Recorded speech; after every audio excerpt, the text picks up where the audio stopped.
শুরু হয়েছে ২৩তম ঢাকা আন্তর্জাতিক চলচ্চিত্র উৎসব। জাতীয় জাদুঘরের প্রধান মিলনায়তনে উদ্বোধনীর আয়োজনে ৫টি ভেন্যুতে ৭৫টি দেশের ২২০টি সিনেমা নিয়ে পর্দা উন্মোচন করা হয়। বাংলাদেশ ও চীনের কূটনৈতিক সম্পর্কের ৫০ বছর পূর্তি উপলক্ষে চীনা চলচ্চিত্রের পোস্টার প্রদর্শনী কর্নার উদ্বোধন করেন বিশেষ অতিথি বাংলাদেশ গণপ্রজাতন্ত্রী চীনের মান্যবর রাষ্ট্রদূত ইয়াং ওয়েন এবং চীনা চলচ্চিত্র প্রশাসনের আন্তর্জাতিক বিভাগের পরিচালক সু ইয়াং বক্তব্য রাখেন।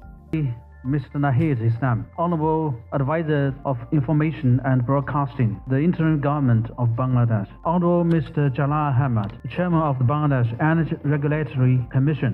Film is an art form that transcends language and cultural barriers, presenting human emotions, dreams, and stories to the world in a unique way. The Dhaka International Film Festival has been dedicated to promoting international film and cultural exchanges, providing a valuable platform for global filmmakers to showcase their talent and share their ideas. It has not only facilitated a filmic dialogue among cultures from different nations and regions, but also significantly contribute to fostering mutual understanding and friendship among people. অনুষ্ঠানে উপস্থিত ছিলেন প্রধান অতিথি গণপ্রজাতন্ত্রী বাংলাদেশ সরকারের মাননীয় তথ্য ও সম্প্রচার উপদেষ্টা মোহাম্মদ নাহিদ ইসলাম। আমাদের জন্য এটা সত্যি গৌরবের যে আমরা এরকম একটি আন্তর্জাতিক মানের অনুষ্ঠান ফিল্মের উপরে আমরা করতে পারছি আজকে অনুষ্ঠান। তো সেটার জন্য অবশ্যই আমি আন্তরিকভাবেই আবারও কৃতজ্ঞতা জানাচ্ছি, আবারও ধন্যবাদ জানাচ্ছি রেইনবো ফিল্ম সোসাইটিকে।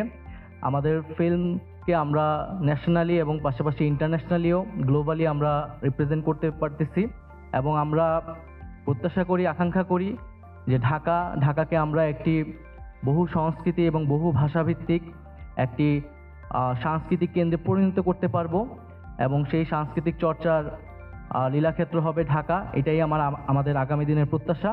তো আজকের অনুষ্ঠানে সবাইকে ধন্যবাদ জানাচ্ছি। আসসালামু আলাইকুম। এছাড়া ১২ থেকে ১৮ জানুয়ারি ঢাকা ক্লাবে অনুষ্ঠিত হবে উইমেন ইন সিনেমা এবং মাস্টার ক্লাস, যেখানে আন্তর্জাতিক চলচ্চিত্র বিশেষজ্ঞরা তাদের অভিজ্ঞতা বিনিময় করবে। জারিন বিনতে জসিম, সংবাদ সারাবেলা।